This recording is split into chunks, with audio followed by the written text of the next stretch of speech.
బులెటిన్లో breaking news చూస్తున్నాం. Congress screening committee సమావేశం వాయిదా పడింది. వచ్చే నెల 6న నిర్వహించనున్నట్లు తెలుస్తుంది. బీఆర్ఎస్ బీజేపీ పార్టీల నుంచి నేతలు చేరికల దృష్ట్యా సమావేశం వాయిదా పడింది.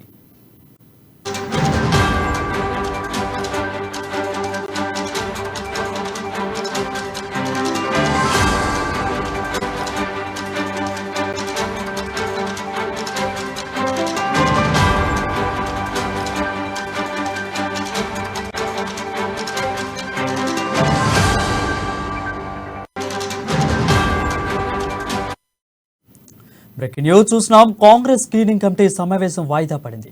వచ్చే నెల 6న నిర్వహించనున్నట్లు తెలుస్తుంది. బీఆర్ఎస్ బీజేపీ పార్టీ నుంచి నేతలు చేరికల దృష్ట్యా సమావేశం వాయిదా పడినట్లు తెలుస్తుంది.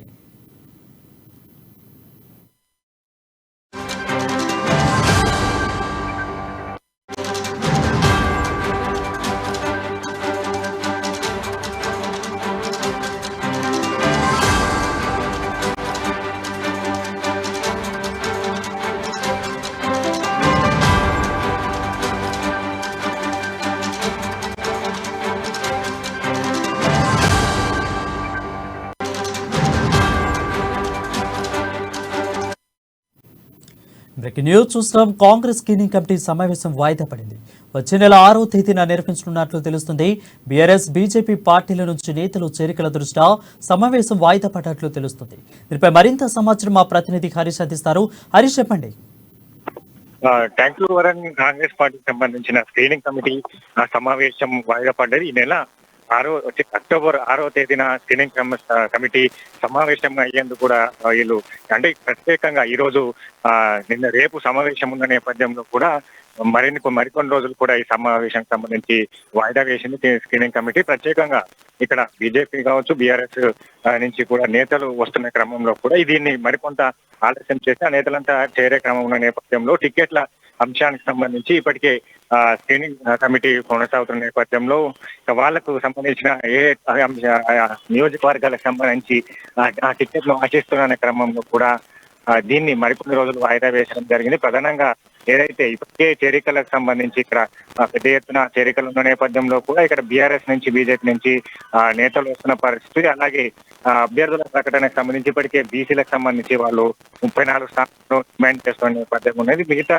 ఏదైతే ఇప్పటికే ఆ నియోజకవర్గాలకు సంబంధించి కూడా సర్వే రిపోర్ట్ల ఆధారంగానే టికెట్లు కేటాయిస్తామంటూ కూడా ఇక్కడ స్క్రీనింగ్ కమిటీ కావచ్చు, హైకమాండ్ చెప్పడం జరుగుతుంది. నేపథ్యంలో బీసీలకు సంబంధించి కూడా 34 సీట్ల టికెట్ల అంశాలపైన కూడా ఇప్పటికే సర్వే రిపోర్ట్ల ఆధారంగానే 20 నుంచి 25 వరకు టికెట్లు ఇవ్వగలుగుతామన్నట్టు కూడా హైకమాండ్ నుంచి ఆదేశాలు సూచనలు వస్తున్న నేపథ్యంలో కూడా ఇది రీసర్వేలు పూర్తిగా ఇక్కడ ఏదైతే బలహీనంగా ఉన్న కొన్ని నియోజకవర్గాలకు సంబంధించి నేతలు ఎవరైతే ఉన్నారో అక్కడ మళ్ళీ రీసర్వే చేసే అభ్యర్థిని ఎవరు అనే దానిపైన అక్కడ బలమైన అభ్యర్థి ఎవరు అక్కడ టికెట్ కేటాయిస్తే కాంగ్రెస్ పార్టీ అధికారంలోకి వస్తుంది అనే పైన కూడా మరోసారి సునీల్ కనుగోలు రీసర్వేలు చేస్తున్నారు. దీంట్లో భాగంగానే ప్రధానంగా ఈ స్క్రీనింగ్ కమిటీ సమావేశం వాయిదా పడ్డట్టు తెలుస్తుంది.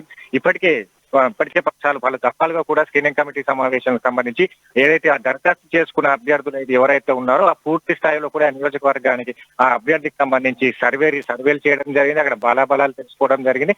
ఆ తర్వాతనే ఫిల్టరింగ్ ప్రక్రియ కొనసాగుతుంది. అంటే మరోసారి అన్ని నియోజకవర్గాలకు సంబంధించి ఏదైతే విభేదాలు ఎదురవుతున్నాయో ఆ నియోజకవర్గాలకు సంబంధించి ఆ అభ్యర్థులకు సంబంధించి మళ్ళీ రీసర్వే చేసేందుకు సునీల్ కనుగోలు సమాయత్తమయ్యారు. దీంట్లో భాగంగా రేపటి నుంచి లేదా ఇల్లు నుంచి కూడా రీసర్వే చేయనున్న నేపథ్యం అనేది దీంట్లో భాగంగా వచ్చి అలాగే చేరికల విషయానికి సంబంధించి కూడా ఇంకా పెద్ద ఎత్తున నేతలు అంటే మాజీ మంత్రులు కావచ్చు, ఎమ్మెల్యేలు కావచ్చు, ఇంకా కీలకమైన నేతలు బీఆర్ఎస్ బీజేపీ పార్టీల నుంచి వస్తున్న క్రమంలో కూడా వారితో ఇక్కడ నేతలు కూడా ముఖ్య నేతలు చర్చలు జరుపుతున్న సందర్భం అనేది. ఇంకా మిగతా నేతలు వస్తే ఇప్పుడు స్క్రీనింగ్ కమిటీకి సంబంధించి కూడా అభ్యర్థులను ఖరారు చేసే అవకాశం ఉన్న నేపథ్యంలో వాళ్ళకు టికెట్లు ఆశిస్తే మళ్ళీ అక్కడ ఇక్కడ విభేదాలు వస్తే అనే క్రమంలో కూడా సమావేశం వాయిదా పడ్డది. ఈ నెల 6వ తేదీన మరోసారి సమావేశం ఉంటుంది. అప్పటి వరకు రీసర్వేలు పూర్తయిన నేపథ్యం ఉంటుంది. అలాగే చేరికలకు సంబంధించి కూడా మిగతా నేతలు కూడా చేరే అవకాశం ఉన్న నేపథ్యంలో 6వ తేదీన ఈ సమావేశాన్ని స్క్రీనింగ్ కమిటీ వాయిదా వేసింది.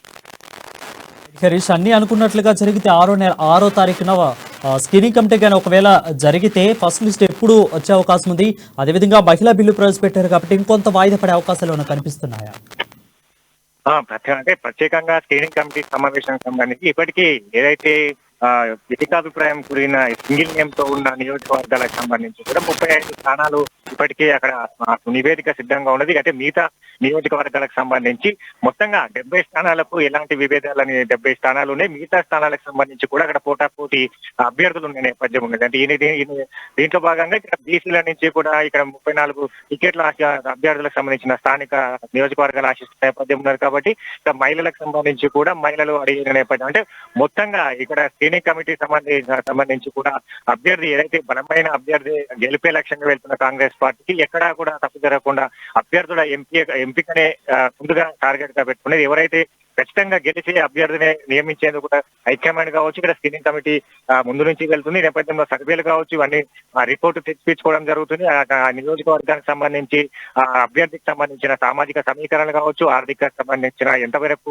బలోపేతంగా ఉన్నాడో, ఆ నియోజకవర్గానికి సంబంధించిన ఏ అంశాలపైన ఇప్పటికైనా ప్రభుత్వ వ్యతిరేక విధానాలపైన ఎంతవరకు పోరాడడానిపైన పూర్తిగా ఒక సర్వే చేయడం జరిగింది. అక్కడ క్షేత్రస్థాయిలో కూడా వెళ్ళి తెలుసుకోవడం జరిగింది. అలాంటి అభ్యర్థికి సంబంధించిన ఖచ్చితంగా బీఆర్ఎస్ అభ్యర్థి ఢీ కొట్టి గెలిచి అభ్యర్థికి టికెట్ ఇవ్వాలని కూడా ఇప్పుడు స్క్రీనింగ్ కమిటీ సమావేశంలో నిర్ణయించిన నేపథ్యం కాబట్టి అలాంటి అంటే ఖచ్చితంగా ఒక ఏదైతే మొదటి విడత కావచ్చు, రెండో విడత కావచ్చు, గెలిచే అభ్యర్థులకే గెలుపు గుర్రాలకే టికెట్ ఇస్తామన్నట్టుగా కూడా కాంగ్రెస్ చెప్తున్న నేపథ్యంలో కూడా ఈ మొదటి సంబంధించి కూడా స్క్రీనింగ్ కమిటీ ఒక ఏదైతే ఫిల్టరింగ్ ప్రక్రియ వ్యూహాత్మకంగా వెళుతుంది. 6వ తేదీన తర్వాత కూడా మరొకసారి భేటీ అయ్యే అవకాశం కనిపిస్తుంది. అంటే 6వ తేదీ తర్వాత మరొకసారి కీలకమైన స్థానాలకు సంబంధించి కూడా మరోసారి స్క్రీనింగ్ కమిటీ ఉండే అవకాశం ఉన్నది. నేపథ్యంలో మొదటి విడత ప్రకటించే అవకాశం అయితే అక్టోబర్ 2వ వారం తర్వాతనే మొదటి సంబంధించిన ఫస్ట్ షెడ్యూల్ ను విడుదల చేసే అవకాశం అయితే కనిపిస్తుంది. మిగతా దానికి సంబంధించి కూడా కీలకమైన నేతలు ఉంటారు అక్కడక్కడ ఆ నియోజకవర్గానికి